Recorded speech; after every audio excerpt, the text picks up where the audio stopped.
Imagine Wehrmacht tanks rolling into Moscow in December 1941, swastika flags draped over the Kremlin's towers, and Stalin fleeing eastward in defeat. This is the alternate scenario that haunts historical imagination. Nazi Germany achieving what it called the final victory over the Soviet Union. But here's the paradox that military historians have grappled with for decades. Winning the battle might have guaranteed losing the war.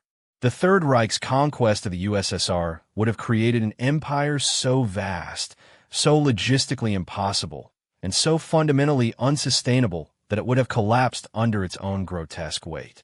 We're not talking about a simple military defeat reversed. We're examining how Germany's ideological fanaticism, resource limitations, and strategic overreach would have transformed victory into a prolonged catastrophe. The numbers tell a chilling story.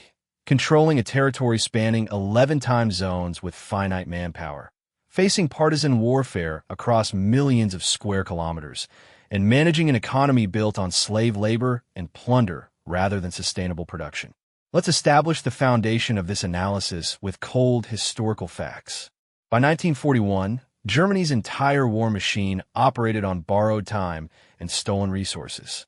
The Wehrmacht consumed more ammunition in 1 month of Operation Barbarossa than German factories could produce in 2 months. Oil reserves, the lifeblood of mechanized warfare, remained critically low. Germany produced only 7 million tons annually, while requiring 15 million for sustained military operations. Even with Romanian oil fields, the deficit persisted.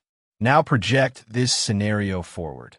Germany controls Soviet territory to the Urals by 1942. They've captured Baku's oil fields, Ukraine's grain, and Siberian minerals. Sounds like strategic victory, right? Wrong. The infrastructure to extract, refine, and transport these resources have been systematically destroyed by Soviet scorched earth policies. Rebuilding would require years, specialized equipment Germany didn't possess, and security that couldn't be guaranteed. Historical precedent shows occupation costs exceed conquest costs exponentially. Napoleon's Russian campaign and America's Vietnam experience validate this pattern. The human cost of occupation would have been mathematically impossible to sustain. Germany's entire armed forces numbered approximately 7.5 million men at peak strength in 1941. To effectively occupy and control Soviet territory, an area larger than the continental United States, military occupation doctrine suggests a minimum ratio of 20 troops per 1,000 civilians in hostile territory. The Soviet population under German control would have exceeded 100 million people. This calculates to a required garrison force of 2 million soldiers minimum, not counting troops needed for continued fighting in the East, defending occupied Western Europe, North Africa campaigns, and homeland defense. The Wehrmacht was already stretched catastrophically thin before this hypothetical victory. Partisan resistance would have intensified, not diminished, with German occupation. Historical data from actual occupied Soviet territories shows partisan movements killed or wounded approximately 35,000 German soldiers monthly by 1943. Multiply this across the entire USSR. Factor in extended supply lines vulnerable to sabotage, and the occupation becomes a bleeding wound that never heals. The ideological poison at the Third Reich's core guaranteed failure regardless of military success. Nazi racial theory wasn't just morally abhorrent, it was strategically suicidal. The General Plan Ost called for eliminating 30 million Slavs through starvation, execution, and deportation, then colonizing the territory with German settlers. This wasn't contingency planning, this was official policy. Implementing this genocide, while simultaneously requiring Soviet laborers to extract resources, operate captured industries, and maintain infrastructure, created an unsolvable contradiction. You cannot systematically exterminate a population while depending on that population for economic survival. Historical analysis of occupied territories shows that wherever Germans implemented harsh racial policies, productivity collapsed and resistance intensified. Ukrainian populations initially welcomed Germans as liberators from Stalin's tyranny. Within months, brutal Nazi occupation policies transformed them into partisan fighters. A victorious Germany would have faced not a defeated population accepting occupation, but 100 million people with nothing left to lose, fighting a total resistance war across a continent. Economic realities present an even more damning verdict. The Nazi economy operated on a fundamentally unsustainable model that historian Adam Tooze termed plunder economics. Germany's industrial output never matched Britain's, let alone the combined might of Britain and America. In 1943, at peak production, Germany produced 25,000 aircraft, while America produced 96,000. Tank production showed similar disparities. A hypothetical German victory over the USSR doesn't magically grant Germany American industrial capacity. It grants them devastated Soviet factories, destroyed infrastructure, and massive reconstruction obligations with no capital to fund them. The Marshall Plan required $13 billion, equivalent to $160 billion today, to rebuild Western Europe. Nazi Germany, having spent its treasury on war, possessing no international credit, and lacking access to American capital markets, would have needed to rebuild an even larger territory with non-existent resources. The economic mathematics simply don't work.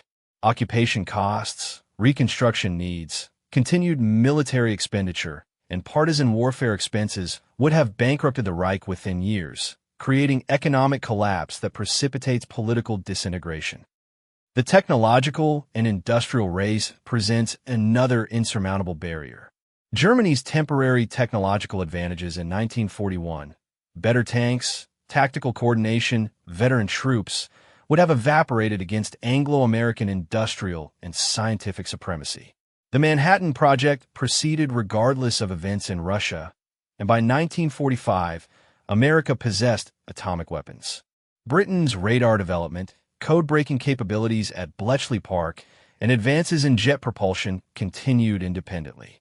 Germany's research programs, while occasionally innovative, suffered from Hitler's interference, infighting between Nazi hierarchies, and persecution of Jewish scientists who fled to the Allies. In our timeline, German atomic research never approached viability. Soviet conquest doesn't change this. Meanwhile, American productive capacity, completely untouched by bombing, supplied by hemisphere-spanning resources, and mobilizing 12 million service members, would have continued growing. By 1946, the disparity becomes so overwhelming that Germany faces an enemy that can produce weapons faster than Germany can destroy them, developing technologies Germany cannot counter, and possessing atomic weapons against which Germany has no defense whatsoever. Victory in Russia delays the inevitable. It doesn't prevent it. The geopolitical isolation would have strangled Nazi Germany strategically. Even with the USSR defeated, Britain remains undefeated and unconquerable without naval supremacy Germany never achieved. The Royal Navy maintained blockade capabilities, submarine warfare technology advanced, and American support via Lend-Lease flowed continuously. Now at a critical factor, a victorious Germany in Russia likely accelerates American entry into the war, not delays it. American public opinion, already sympathetic to Britain, would view a German-dominated Eurasia as an existential threat requiring immediate response. America's industrial mobilization proceeds regardless, and without the Eastern Front consuming German resources, more Wehrmacht divisions face Anglo-American forces in Western Europe and North Africa. D-Day becomes not a question of if, but when, and German forces lack the Soviet pressure that historically divided their attention. Strategic bombing of German cities and industries intensifies. American B-29 bombers designed to reach Japan could have been redesigned to target Berlin from British or Icelandic bases. Germany's cities burn, its factories crumble, and without Soviet resistance occupying German forces, nothing prevents Allied focus on the European theater exclusively. The internal contradictions within the Nazi state would have intensified catastrophically. Hitler's regime operated on a cult of personality, competing power structures, and ideological fervor rather than rational governance. Victory in the East doesn't create political stability. It removes the external enemy that unified the Nazi leadership. Historical patterns show totalitarian regimes require perpetual enemies to maintain internal cohesion. Without the USSR as an existential threat, infighting between the SS, Wehrmacht, Nazi party bureaucrats, and industrial leaders would have exploded. Himmler's ambitions, Göring's incompetence, Goebbels' fanaticism, and military leaders' pragmatism created a government structure that barely functioned during wartime unity. Peacetime administration of a continental empire would have exposed these fractures immediately. Add Germany's demographic crisis, millions of casualties, reduced birth rates, and a generation of men dead or traumatized, and you face a society unable to sustain itself. The SS state Himmler envisioned required constant violence and purges to maintain power. This creates revolutionary conditions, not stable empire. Eventually, either the Wehrmacht coup attempts that failed historically succeed in this timeline, or the system collapses in a civil war between competing Nazi factions. The timescale of collapse becomes the critical question. Optimistic estimates for Nazi stability post-Soviet victory range from 5 to 10 years before systemic failure. Economic exhaustion hits first. By 1945 or 1946, the costs of occupation and reconstruction without corresponding productivity gains create crisis. Famine in occupied territories spreads. Partisan resistance intensifies, and German forces face the choice between increased brutality that inflames resistance or reduced control that allows insurgency growth. Neither option leads to stability. By 1947 or 1948, Anglo-American military pressure, potentially including atomic weapons, forces Germany into defensive positions it cannot maintain. The empire begins fragmenting at its edges. Occupied France sees intensified resistance, Eastern European puppet states collapse, and Soviet partisan movements carve out liberated zones. By 1950, even in this alternate timeline, the fundamental question isn't whether Nazi Germany survives, but whether it fragments through military defeat, economic collapse, civil war, or atomic annihilation. Every scenario leads to the same conclusion. The Third Reich falls perhaps more slowly than in our timeline, but just as inevitably and just as completely. Understanding this alternate history teaches us profound lessons about the relationship between military victory and strategic sustainability. The Nazi regime's defeat was hardwired into its ideological DNA from the moment Hitler seized power. You cannot build a lasting empire on genocide, slave labor, and racial supremacy in the 20th century world of industrial warfare and mass mobilization. The Soviet Union's role in history wasn't just defeating Germany militarily.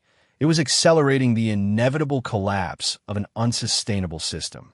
Had Germany won in the East, they would have inherited an ungovernable territory, faced an undefeated Anglo-American alliance with overwhelming productive superiority, and confronted internal contradictions that no amount of military success could resolve. The lesson transcends this specific scenario. Victory in battle means nothing without the economic capacity to sustain it, the political structures to govern it, and the moral legitimacy to maintain it. Nazi Germany possessed none of these. Their defeat was certain from the beginning. The only variable was how long the catastrophe would take to unfold and how many millions more would die before the inevitable end. In every possible timeline, the Reich falls.